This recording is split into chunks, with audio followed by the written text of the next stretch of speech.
प्रिय आत्मन, आज मैं कुछ देर से आपके साथ इस संपर्क स्थापित कर पा रहा हूँ। कारण कोई बड़े गंभीर नहीं है। सामान्य रूप से कभी कभी ऐसी परिस्थितियाँ आती हैं कि थोड़ा आगे पीछे हो जाता है।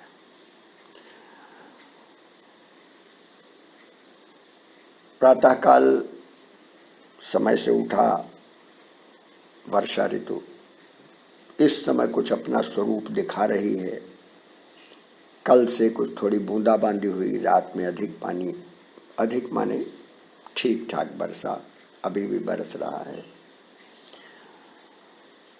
इस कारण से गांव में कुछ थोड़ा सा अपेक्षाकृत सौंदर्य और असुविधा दोनों ही बढ़ जाती है। और मैं समझता हूं कि ये जो सौंदर्य है ये प्राकृत सौंदर्य होता है, अनगढ़ सौंदर्य होता है। एक उद्यान होता है, एक वन होता है। वन का अपना आनंद है, उद्यान का अपना आनंद है, और पार्क फिक्र नहीं क्या है। उसी प्रकार से गांव है, गांव की जैसी परिस्थिति है। और यही सब समझ लीजिए कि शायद आपके साथ बैठने में कुछ विलंब के कारण होते। आज के इस सदाचार संप्रेषण के पहले, संबोधन के पहले, मेरे भाई साहब ने एक मुझे छोटी सी क्लिप भेजी। कोई नए कवि हैं, उन्होंने एक अपनी कविता, लंबी कविता है, लक्ष्मीबाई, झांसी की रानी लक्ष्मीबाई पर लिखी है। अच्छे छंद बन पड़े हैं उनके। और फिर उसके बाद आप में से किसी ने इसी कला मंच पर हरिओम पवार जी की कविता कई बार सुनी है वो हमने। लेकिन कुछ ऐसे सिद्ध कवि होते हैं कि उनकी बात बार बार सुनिए तो बार बार अच्छी लगती है। उसमें भी कुछ विलंब होगा। कल मैंने कुछ लिखा था, हमारे भाई कमलेश द्विवेदी जी ने उसमें कहा ये शब्द ऐसे से ऐसे कर दें। मैंने कहा मुझे कोई ऐसी आपत्ति नहीं है। ऐसी कुछ चर्चाएं, परिचर्चाएं, कुछ चिंतन, कुछ मनन, कुछ विचार, और उसके बाद आपके साथ ये संपर्क स्थापन। मेरे आत्मीय जन, मैं बार बार कह रहा हूं, कहता रहा हूं, कहता रहूंगा, मैं शिक्षक हूं। और मैं ये भी कहता हूं आप भी शिक्षक हैं। लेकिन सबके शिक्षकत्व की सीमाएं हैं। ऋषि भी शिक्षक है, और सबसे बड़ी शिक्षक हमारी प्रकृति है। परमात्मा निष्क्रिय स्वरूप से बैठकर, निष्क्रिय नहीं, निष्काम, निष्काम, निष्क्रिय शब्द गलत है, निष्काम भाव से दृष्टा रूप में देख रहा है। प्रकृति की सक्रियता, हम लोगों की चंचलता, ऐसा सब कुछ कुल मिलाकर यह वैश्विक स्वरूप है। अब उसमें देश हैं, देशों के स्वरूप हैं। चिंतनकर्ताओं ने क्या स्पष्ट किया कि जिस प्रकार से व्यक्ति का अस्तित्व है, वैसी उसी प्रकार से देश यानी राष्ट्र का अस्तित्व है। देश और राष्ट्र में फर्क किया गया। देश केवल स्थान से है, देश काल, स्थान और समय। लेकिन राष्ट्र में केवल स्थान नहीं जुड़ा है, स्थान के साथ उसकी परंपराएं, उसकी भावनाएं, उसकी परिस्थितियां, उसका परिवेश, उसकी दिशा, उसकी दृष्टि, सब कुछ जुड़ जाता है तो वो राष्ट्र बनता है। जब वो राष्ट्र बनता है तो उस राष्ट्र का एक अपना स्वरूप होता है, एक स्वभाव होता है। संयोग सौभाग्य से हम लोग भारत राष्ट्र के संतान हैं, उसके नागरिक हैं। इतना काफी नहीं है। भारत माँ की, भारत राष्ट्र की संतान है। और उसके इतिहास और भूगोल सबके साथ हमारा आत्मिक संबंध है। इन भावनाओं को संप्रेषित करने के लिए मैं एक संस्था विशेष जिसका नाम राष्ट्रीय स्वयंसेवक संघ है, आपके साथ संपर्कित कराया गया और फिर हमारा आपका संबंध संपर्क एक शिक्षक और शिक्षार्थी का हुआ। संबंध हमेशा राग से जुड़ते हैं, राग, अनुराग, और विराग भी एक राग है क्योंकि राग जुड़ा हुआ है उसमें। वैराग्य में भी एक अपना आकर्षण है।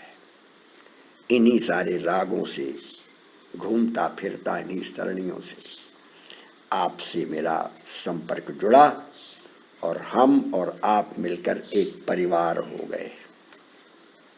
और यह परिवार समाजोन्मुखी, राष्ट्रोन्मुखी, विचारोन्मुखी होने के साथ साथ कर्तव्योन्मुखी,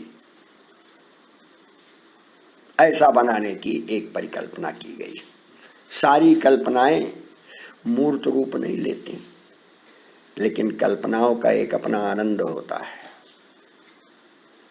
और उस आनंद के साथ हम लोग चल रहे हैं। थोड़ी सी भी सफलता मिलती है, आनंदित होते हैं। किसी की काव्य पंक्तियां सुनी, आनंद आ गया। कोई सुंदर दृश्य देखा, आनंद आ गया। किसी महापुरुष का चित्र मिला, आनंद आ गया। किसी दुष्ट की चर्चा हो गई, मन मलिन हो गया। मेरे आत्मीजन, देश स्वतंत्र अवश्य है, लेकिन देश की स्वतंत्रता के साथ जो स्वच्छंद वातावरण बन रहा है चारों तरफ, कोई कुछ भी कह देता है, कुछ भी बोल देता है। और क्या कहा जाता है कि लोकतंत्र की खूबी है। कई बार मुझे ऐसा लगता है कि जैसे लोकतंत्र में ये खूबी उसी तरह से है जिस तरह से चंद्रमा में दाग है। खूबी कह सकते हैं आप उसको, धब्बा भी कह सकते हैं। कोई कुछ भी बोल रहा है, अकल नहीं है, कुछ जानते नहीं हैं, कुछ भी बोल रहे हैं, क्योंकि बोलने की आजादी की स्वतंत्रता है, इसलिए उनको जेल में नहीं डाला जा सकता।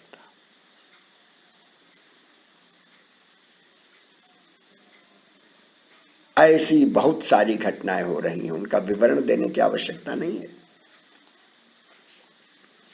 और दलील भी दी जाती है कि नहीं साहब, ये तो विपक्ष है, आप विपक्ष का मुंह नहीं बंद कर सकते।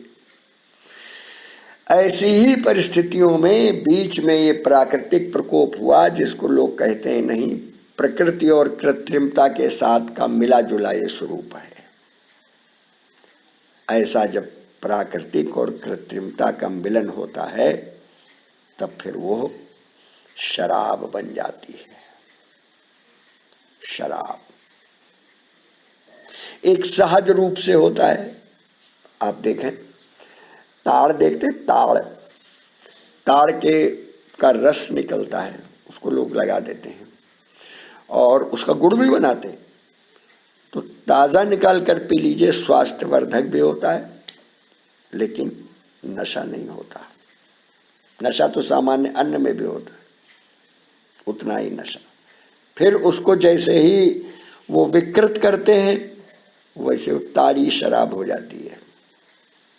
ऐसे ही महुए के फूल हैं, ऐसे ही अंगूर हैं, ऐसे ही मुनक्का हैं, तमाम प्रकार की चीज़ें हैं। जब उसको किसी प्रकार से बनाकर तैयार करते हैं, तब फिर वो नशे की चीज़ हो जाती है।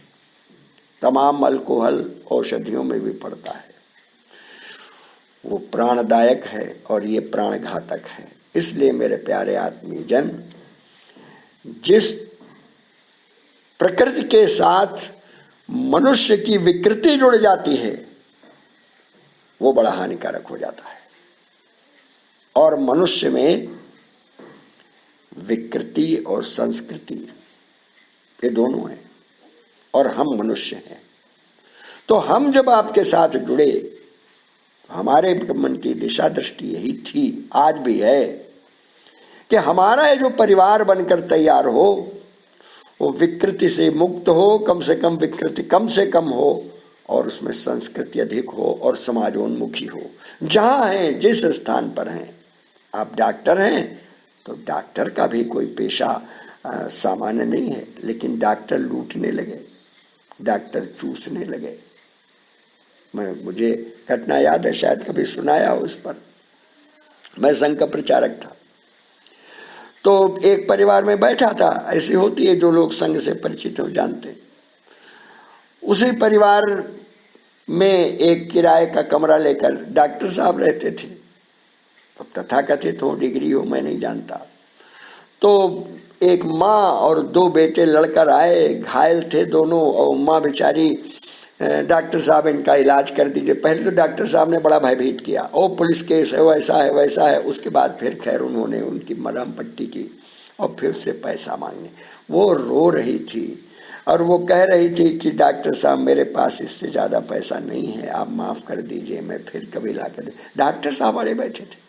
मुझे थोड़ा सा दया भी आई, मैं भावुक हुआ। मैंने डॉक्टर साहब से कहा कि डॉक्टर साहब हमसे ले लीजिए।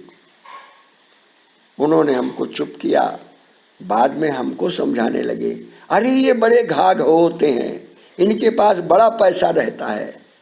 ऐसे ही वकील होते हैं, ऐसे डॉक्टर होते हैं, उनको एक बड़े घाघ दिखाई देते हैं, उनकी भावनाएं मरी हुई हैं।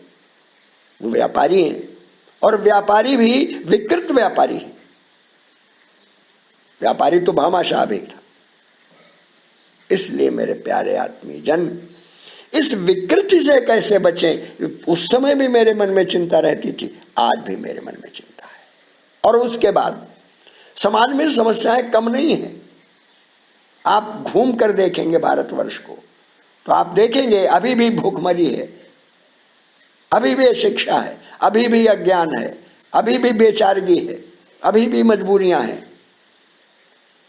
और ये जो रोग और ये सब आया है, इसके नाम पर एक तरफ तो ये हो रहा है कि नहीं सुसेवा भावना में जुटे हैं, और एक तरफ तमाम प्रकार की ऐसी दूषित सूचनाएं भी मिल रही हैं।